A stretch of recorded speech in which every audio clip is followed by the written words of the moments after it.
Before Jesus raised Lazarus from the dead, he prayed. But what he did in those moments, the actual practice, the interior shift that preceded the miracle, that's been lost to modern Christianity. Not because it was hidden deliberately, but because it requires something most religious education no longer teaches: a method. If you've ever felt like your prayers echo in space, like you're speaking into a void with no one listening, you're not alone. You were taught that prayer is talking to God, asking, pleading, hoping He might answer if it's His will, if the timing is right, if you're faithful enough. And when nothing happens, you're told it's because God said no, or your faith wasn't strong enough, or His plan is simply beyond your understanding. But here's what almost no one tells you: that's not what Jesus did when He prayed. When Jesus stood outside Lazarus' tomb, He didn't ask God to raise him from the dead. He didn't plead or bargain. Instead, John chapter 11 records something extraordinary. Jesus lifted His eyes and said, "Father, I thank You that You have heard me." Notice the tense, past tense. He thanked God for something that hadn't happened yet, as if the miracle was already complete before there was any physical evidence. That's not a prayer of request. That's something else entirely. Go back through the Gospels and you'll see the same pattern before every miracle. When Jesus healed the paralytic in Mark 2, the text states that He saw their faith and then spoke. But between seeing and speaking, something happened that the Gospel doesn't name. When He fed the 5,000, He looked up to heaven first, not to ask, but to align. When He walked on water, Matthew 14 tells us He went up the mountain alone to pray before doing the impossible. Before healing the woman with the issue of blood, He felt power move through Him. He didn't decide to heal her. He was already in a state where power could flow. There's a consistent sequence here: withdrawal from the crowd, solitude, an interior shift, and then power. The question no one asks is this: if Jesus gave plain instructions about how to pray, why does modern Christianity treat it as a mystery rather than a method? In Matthew chapter 6, Jesus says something that most people misunderstand their entire lives. He says, "When you pray, go into your room, close the door, and pray to your Father who is in secret." You've probably heard that interpreted as advice about privacy. Find a quiet place, don't be showy, pray where no one can see you. And whilst that's true on one level, it completely misses what Jesus actually meant. The Greek word He used for room is tamion. It doesn't mean a bedroom or a cupboard. It means an inner chamber, a treasury, a hidden place inside something. Jesus isn't giving you advice about external location. He's giving you a map to an interior space. He's saying, when you pray, go inward, into the part of you that exists beyond your thoughts, beyond your identity, beyond the noise of your conscious mind. Go into your inner room. And then, this is critical, He says, close the door. Not try to focus, not minimize distractions. Close the door, seal it, shut out the world of the senses, the mind's chatter, the version of yourself that's afraid and wanting and asking. Because the Father doesn't exist out there somewhere, listening from a distance. The Father exists in secret, in the inner room, in the place most people never access because they don't even know it's there. And Jesus went to that place every single time before power moved through Him. This isn't speculation, it's a pattern. Every healing, every miracle, every moment where the invisible became visible, it followed the same sequence. Inward first, alignment, silence, and then power. But here's the problem. You were never taught how to go inward. You were taught to close your eyes and start talking, to think about God, to imagine Him listening, to hope He's paying attention. But thinking about God is not the same as entering the place where God is present, and that distinction is why the miracle stopped. not because God stopped listening, but because the method, the actual practice of entering the inner room and closing the door, was gradually lost as Christianity moved from small contemplative communities to a religion of empire. You can't systematize silence. You can't standardize interior development. You can't train priests to guide people into a place many of them have never entered themselves. And so the instruction remained in the text, but the practice, the how, faded from common teaching. What remained were rituals you could perform, prayers you could memorize, forms you could follow without ever having to develop the interior capacity Jesus was describing. The words stayed, the method was forgotten. So let me tell you what Jesus understood that's almost completely absent from modern Christian teaching. Prayer isn't about persuading God, it's about coherence. Let me say that again, because this is the turning point. Prayer, the kind Jesus practiced, isn't about convincing God to do something. It's about entering a state of alignment where you and the source are no longer operating as separate entities, where your will and the Father's will aren't in conflict or negotiation, they're the same, where there's no gap, no distance, no division, just union. And from that place, when you speak, you're not hoping reality will change, you're recognizing that it already has.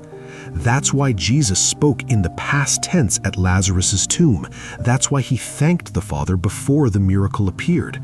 Because from inside the inner room, from the place of complete alignment, the future and the present collapse into one. What you see with your physical eyes hasn't caught up yet, but in the realm of cause, in the invisible, it's already finished. So you don't speak from want. You don't speak from hope.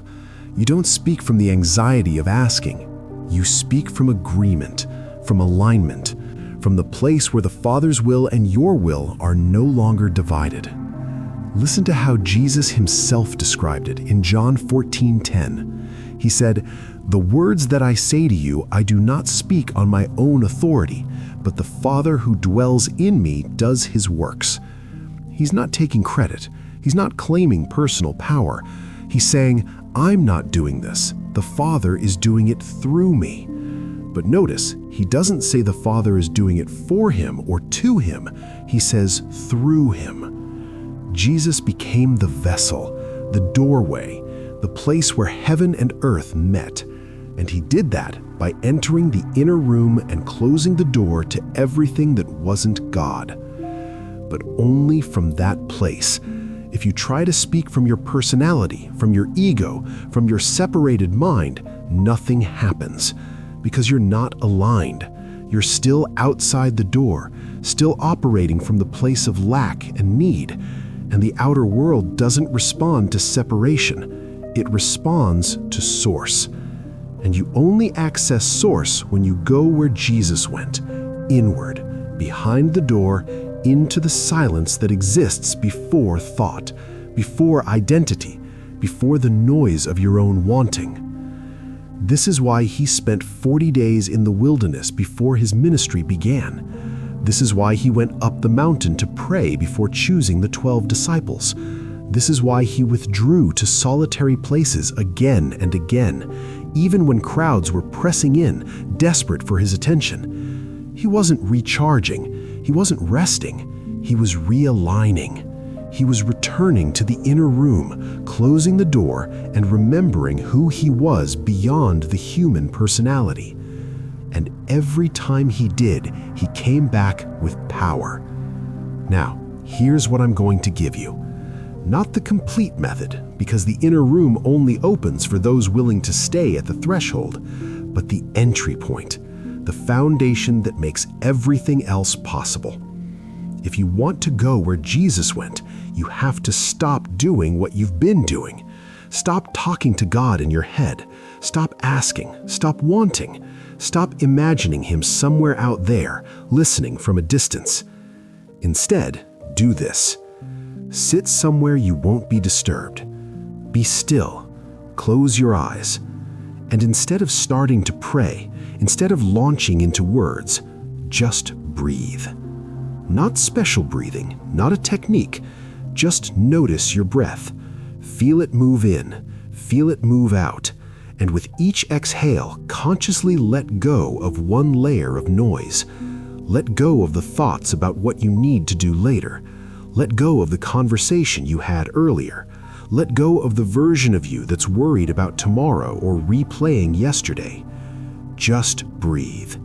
And as you do, begin to feel for the place behind your thoughts, the stillness that's always there underneath the mental chatter, the silence beneath the noise. It's subtle. You won't hear a voice, you won't see a vision, you won't have a dramatic experience. But if you stay there, if you resist the urge to start talking, start asking, start performing the prayer ritual you've been taught, you'll begin to feel something, a presence, not external, not separate from you, but closer than your own breath, closer than your own heartbeat. That's the edge of the inner room. And when you feel it, don't rush forward. Don't try to make something happen. Don't start asking for things or listing your needs. Just be there. Stay in that place. Even if it feels like nothing's happening, even if your mind tries to pull you back into thinking, into wanting, into the familiar pattern of asking God for things, stay, because the door doesn't open by force, it opens by recognition, and recognition takes time. You might sit there for 5 minutes and feel nothing. You might sit for 10 and think you're doing it wrong, but you're not. You're learning to be still. You're learning to close the door. You're learning to stop talking long enough to actually listen. You're learning what it feels like to not be the voice in your head, not to be the one who's afraid, not to be the one who needs something fixed, provided, or changed. You're learning to rest in the presence that's always been there, waiting for you to notice. And that's the foundation. Without this, nothing else works. You can learn every prayer technique in the world. You can memorize scripture. You can fast, worship, and serve. But if you never learn to enter the inner room, if you never learn to close the door and be still, you'll always be praying from the outside. And the outside has no power. But here's what changes once you've established that foundation, once you've learned to recognize the presence in the inner room. There's a second movement that Jesus made after the stillness, after the alignment, after entering the inner room and closing the door. Not a word, not a request, a shift in awareness that turned alignment into authority. It's the difference between praying to the Father and praying as the Father. When Jesus said, "The Father and I are one," he wasn't making a theological claim about his unique divine nature. He was describing the state he entered before every miracle, the place where the boundary between self and source dissolved completely, where my will and thy will weren't two different things being negotiated, they were the same movement. And from that place of union, he didn't ask for miracles, he recognized them. He saw what was already true in the invisible realm and spoke it into the visible. That's why he could say to the paralytic, "Rise and walk," with complete authority. That's why he could command the storm to be still. That's why he could call Lazarus out of the tomb. He wasn't hoping God would act. He was acting from the place where he and God were unified. This is what happens when you learn to stay in the inner room. When you close the door and rest in that presence long enough, consistently enough, something shifts. You stop experiencing yourself as someone separate from God asking for help. You start experiencing yourself as the place where God's will is expressed. Not because you're special, not because you've achieved some elevated spiritual status, but because you've simply stopped being in the way. The personality, the ego, the version of you that's constantly afraid and wanting and needing, that's what blocks the flow of power. And when you enter the inner room and close the door, you're temporarily setting that version of yourself aside. You're stepping out of the way so that what's always been there can move through you unobstructed. Jesus called it the kingdom of heaven. Not a place you go when you die, a state of consciousness you enter whilst you're still alive. And he said it's within you, inside, in the inner room. Now, I want to be clear about something. This isn't instant. You won't try this once tonight and wake up tomorrow performing miracles. The inner room opens gradually. It requires practice, patience, and a willingness to sit in apparent nothingness whilst your nervous system learns to recognize a frequency it's not accustomed to perceiving. But it does open. And when it does, prayer stops being something you do to God and becomes something you do from God. Your words carry a different weight. Your intentions align with a larger intelligence, and reality begins to respond differently because you're no longer operating from separation, you're operating from source. This is what the mystics knew, what the Desert Fathers practiced, what contemplative Christians have been doing in monasteries and hermitages for 2,000 years, whilst the broader church forgot how to teach it. But it was never meant to be locked away in monasteries. It was meant for anyone willing to learn. Anyone willing to stop talking long enough to listen. Anyone willing to enter the inner room and discover what's been waiting there all along. So here's what I'm asking you to do. Don't just watch this video and move on. Actually try it. Tonight, tomorrow morning, whenever you have 10 minutes of uninterrupted time. Sit. Close your eyes. Breathe. Let go of the noise. Feel for the stillness behind your thoughts, and when you find it, when you touch that presence, even for a moment, stay there. Don't ask for anything. Don't try to make anything happen. Just be in that space. Learn what it feels like. Train yourself to recognize it. Because once you know how to find the inner room, once you've closed the door even once, you can always return. And the more you return, the more natural it becomes, until one day you realize you're not visiting anymore. You're living there. That's when prayer stops being a practice and becomes your permanent state of being. That's when you understand what Jesus meant when he said, "The kingdom of heaven is at hand," not coming someday, not somewhere else, right here, right now, within you. If this resonated with you, if something in you recognized the truth of what we've explored here, do me a favor, hit that subscribe button. Share this with someone who's been searching for a deeper way to pray. Leave a like if this gave you something valuable. Because the more people who discover the inner room, the more people who learn to close the door and align with Source, the more this world transforms.